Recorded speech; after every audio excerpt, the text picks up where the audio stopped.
Salut tout le monde, vous regardez Tartatata, moi c'est SIM et aujourd'hui je vous propose une vidéo spéciale. Oui, pas une seule recette, mais 4 recettes et 2 recettes en bonus. Je vous explique tout ça juste après. C'est bon. Alors, pourquoi c'est une vidéo spéciale? Parce que je l'ai préparée les jours de l'Aïd, Aïd al-Fitr. C'est la première journée après le mois du Ramadan. C'est une fête que les mamans préparent des journées à l'avance, comme toutes les fêtes dans tout le monde et dans toutes les traditions. On prépare plusieurs recettes et les recettes diffèrent d'un pays à un autre, d'une région à une autre et même d'une famille à une autre. Les recettes que j'ai sélectionnées ont tout simplement marqué mon enfance. C'est des recettes que j'ai apprises avec ma mère, avec ma grand-mère, que j'ai appris des petits gâteaux qu'on prépare traditionnellement pour les fêtes de l'Aïd, mais aussi pour les mariages, pour les occasions, etc. J'aimerais bien vous parler d'un petit détail du nom de cette fête qui s'appelle l'Aïd al-Fitr, la fête de l'Aïd al-Fitr. Al-Fitr qui vient tout simplement du fait qu'on reprend l'habitude de manger la journée. Et tout ce qui est repas dans la journée, les déjeuners, s'appelle al-Iftar en arabe. Et donc ça vient de là la nomination de Eid al-Fitr. Regardez les 4 recettes des petits gâteaux et regardez la vidéo jusqu'à la fin parce que je vous prépare 2 recettes encore en bonus et je vous parlerai encore un tout petit peu des détails de ces recettes. N'oubliez pas de vous abonner à la chaîne, d'aimer cette vidéo et cliquez sur la petite cloche pour recevoir les notifications et je vous dis à tout de suite. Pour toutes les recettes, on va commencer par chauffer les fruits secs à 150 degrés avant d'attaquer notre recette de raïba de farine de pois chiche. On commence par mélanger les ingrédients secs, crier un puits dans les farines et verser le beurre fondu. On mélange légèrement pour pouvoir mettre les mains à la pâte et pétrir jusqu'à que le beurre soit complètement absorbé par les farines. Quand le beurre est bien mélangé aux farines, on va avoir une texture sableuse comme vous voyez ici. Là, notre pâte elle est prête pour pouvoir la rassembler avec de l'huile. On va ajouter l'huile en toute petite quantité et on continue à pétrir pour faire absorber l'huile par les farines et on vérifie à chaque fois la consistance et la texture de la pâte. Il faut vraiment avoir une consistance qui me permet de travailler la pâte, de pouvoir la rouler sur mon plan de travail. On va voir tout ça après. Pour savoir si ma pâte est prête, c'est simple, on fait ce test, on tapote la pâte entre nos mains et puis on essaie de la rouler. Si elle tient, c'est qu'elle est prête. Vous voyez qu'elle a une bonne consistance et on va pouvoir la travailler facilement.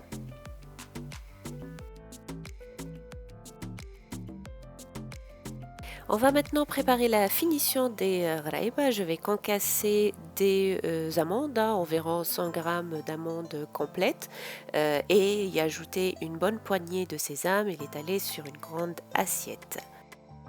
Tout est prêt pour attaquer le façonnage de la raïba. Le four est chauffé à 165 degrés. Je prends une bonne poignée de pâte qui tient dans mes mains et je les tapote longtemps pour faire tenir la pâte et puis je la roule sur mon plan de travail tout doucement, délicatement. C'est vraiment le plan de travail qui va faire ce travail pour moi. N'hésitez pas à utiliser vos 2 mains pour étaler la pâte et bien la rouler sur le plan de travail jusqu'à avoir un boudin d'un diamètre de 1 cm environ.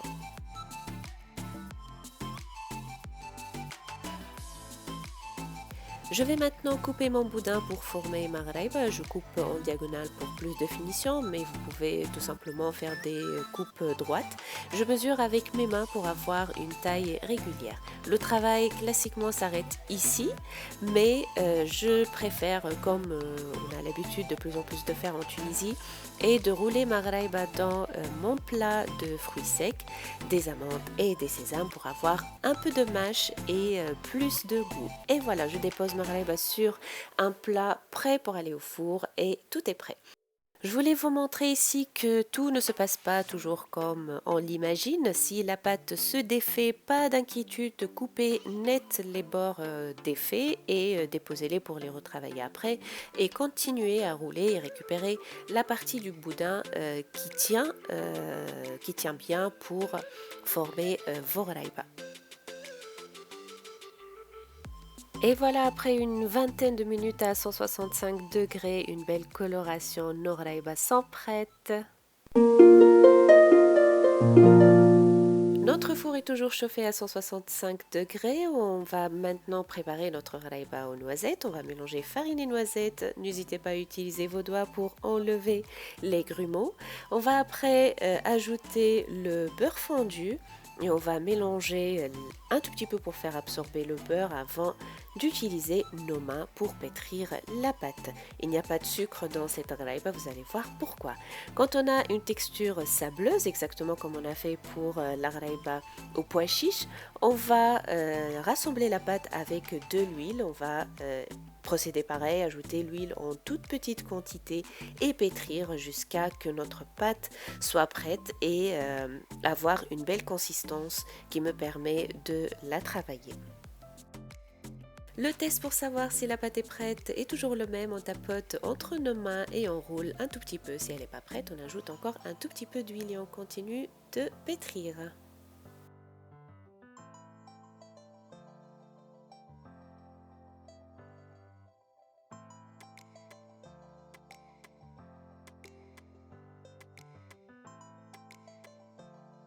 La pâte est prête, on peut maintenant façonner nos raïbas. On roule la pâte pareil sur le plan de travail jusqu'à avoir un boudin d'un centimètre de diamètre environ. Et puis on va couper nos raïbas. Je mesure toujours avec mes doigts pour avoir une taille régulière. La découpe, elle est droite ici, hein, c'est juste un choix parce que, bon, voilà. Si une partie de la pâte se défait, bien sûr, laissez-la de côté et retravaillez-la après. Maintenant, nos raïbas sont prêtes. On va les mettre sur un plateau prêt à aller au four à 165 degrés en surveillant en permanence parce que cette raïba ne doit pas vraiment changer de couleur. Encore bien chaude, on va saupoudrer de sucre glace généreusement, mais vraiment généreusement parce qu'on n'a pas mis de sucre dans le mélange. Vous pouvez aussi la déguster sans sucre glace, hein, c'est aussi bon, surtout pour les gens qui ont des problèmes de diabète par exemple. C'est un très bon accompagnateur de votre café. On va maintenant préparer notre bachkout. On commence toujours par mélanger les ingrédients secs, farine, sucre vanillé et levure, auquel on va ajouter le reste de notre mélange amandes et sésame qu'on a préparé pour la raïba de farine de pois chiche. On va battre 3 œufs en omelette, on crée un puits dans les farines et on les verse dedans.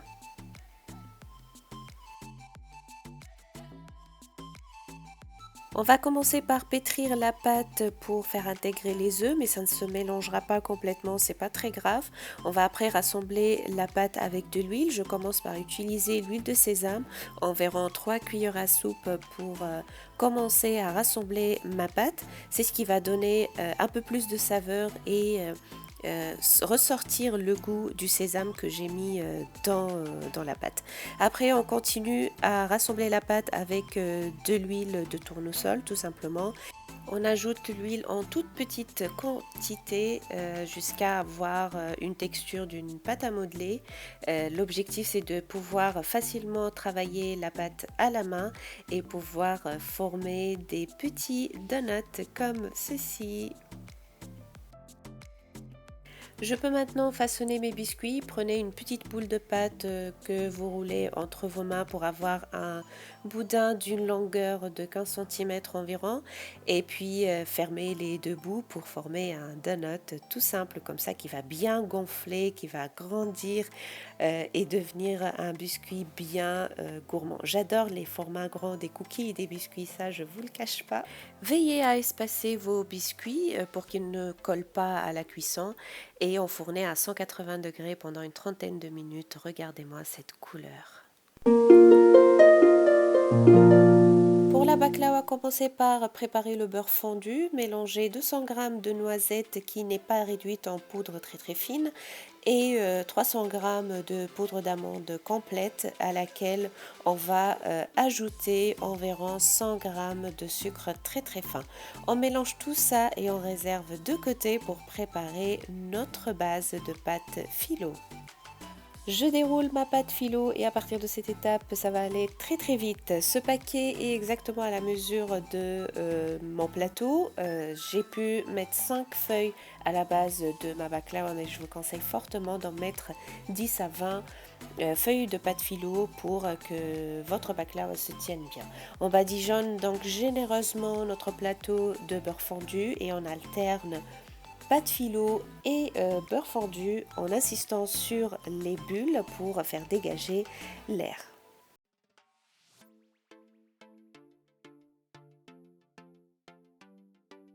La base de la baklawa est prête, saupoudrez généreusement de sucre glace. Vous pouvez aussi utiliser une cuillère. Soyez généreux vraiment parce que c'est ce qui va permettre au mélange de fruits secs de coller à la pâte. Étalez votre mélange de fruits secs sur toute la surface du plateau. N'hésitez pas à utiliser une palette pour avoir exactement la même quantité partout. Tapotez légèrement pour sceller les poudres entre elles. On va maintenant mettre en place la couche supérieure de la baklawa. On alterne pareil, une couche de pâte phyllo et une de beurre fondu bien généreuse en insistant sur les bords. Le fait de sceller les bords de la baklawa va permettre de découper plus facilement notre baklawa et du coup les poudres ne vont pas s'échapper.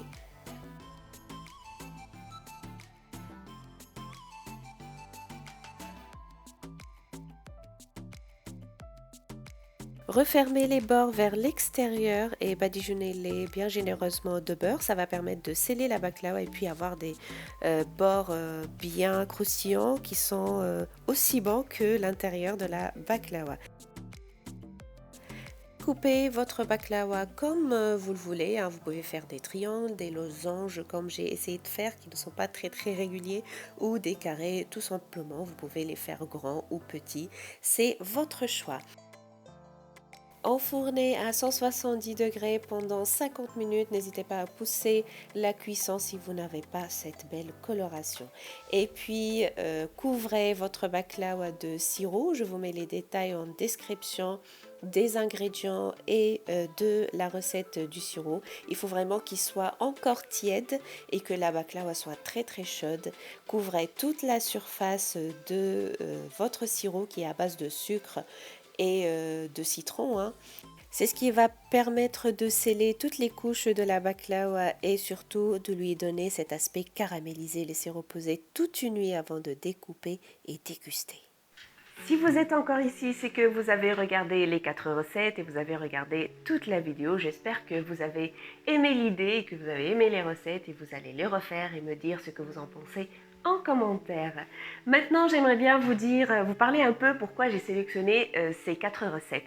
C'est simple, la gharaiba et le biscuit, c'est vraiment des pâtisseries de base, existent dans toutes les fêtes et dans toutes les occasions.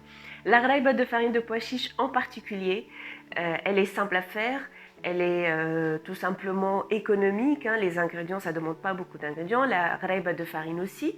La recette que j'ai choisie pour la gharaiba de farine, elle est un peu modernisée, il y a de la noisette dedans, c'est pas le plus classique.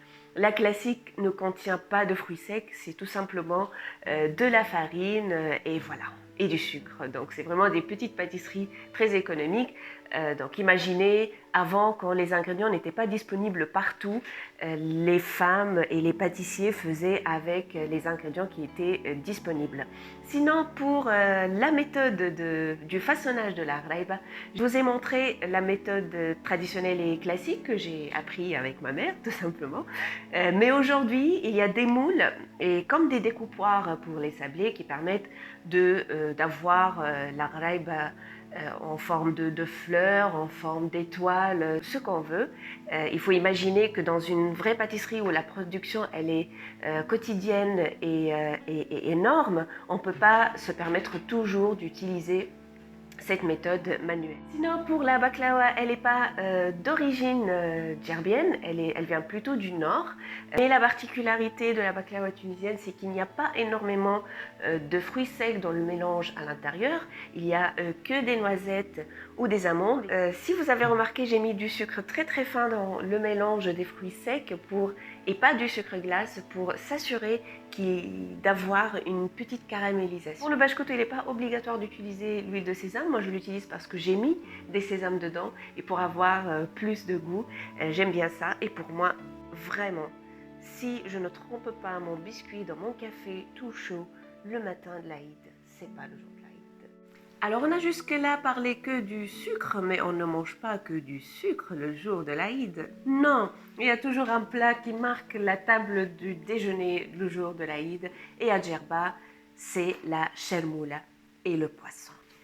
La chermoula, c'est une sauce à base d'oignons qui, pour moi, est un excellent accompagnement de poisson préparé à la poêle ou frit. Elle ne se marie pas vraiment avec tous les types de poissons, mais si vous voulez la tester, vous pouvez l'accompagner avec du bar ou des dorades préparées bien sûr à la poêle. Vous pouvez aussi les préparer au four, mais ne les assaisonnez pas beaucoup. Ajoutez un tout petit peu de sel et un peu de cumin et c'est tout. Donc la chermoula est une sauce à base d'oignons. On met beaucoup d'oignons dans une marmite et on les laisse cuire à feu très très doux jusqu'à qu'ils deviennent transparents et commencent légèrement à caraméliser. Le goût de la chermoula est toujours un peu sucré, mais dans la recette djerbienne, on n'ajoute pas de sucre.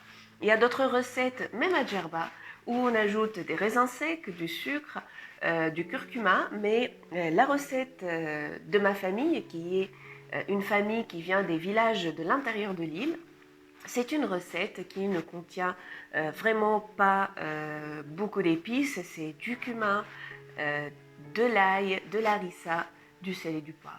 Et c'est tout. Je vous mets de toute façon tous les ingrédients en commentaire. Si vous voulez vraiment tester cette recette un jour pour impressionner vos amis, n'hésitez pas à me dire ce que vous en pensez, ce qu'ils ont pensé de ça. Et si vous connaissez d'autres recettes de chermoula aussi, n'hésitez pas à les partager avec moi. Moi, j'ai goûté la chermoula sfaxienne par exemple, elle est vraiment complètement différente de celle de Djerba. Elle est beaucoup plus concentrée, beaucoup plus épicée. Sinon, très important, le pain de l'Aïd, parce que avant, à Djerba en tout cas, les épiceries, les boulangeries, tout ferme pendant au moins 3 jours. Donc imaginez, pendant même une semaine, on n'a pas de pain. C'est la raison pour laquelle on prépare en grande quantité la kesra de l'Aïd, qui est toujours un peu parfumée, je vais dire, au curcuma. Elle est badigeonnée d'huile d'olive encore chaude pour conserver la croûte et pouvoir la consommer plusieurs jours après l'Aïd. Je vous rappelle que je mets tous les ingrédients dans la description de cette vidéo. Si vous avez aimé l'idée et que vous voulez en savoir plus sur des recettes traditionnelles tunisiennes et djerbiennes, et si vous voulez que je vous raconte encore plus d'histoires, n'hésitez pas à me le dire. Et n'oubliez pas d'aimer cette vidéo, de vous abonner à la chaîne et cliquer sur la petite cloche pour recevoir les notifications. Moi, je vous dis à très bientôt.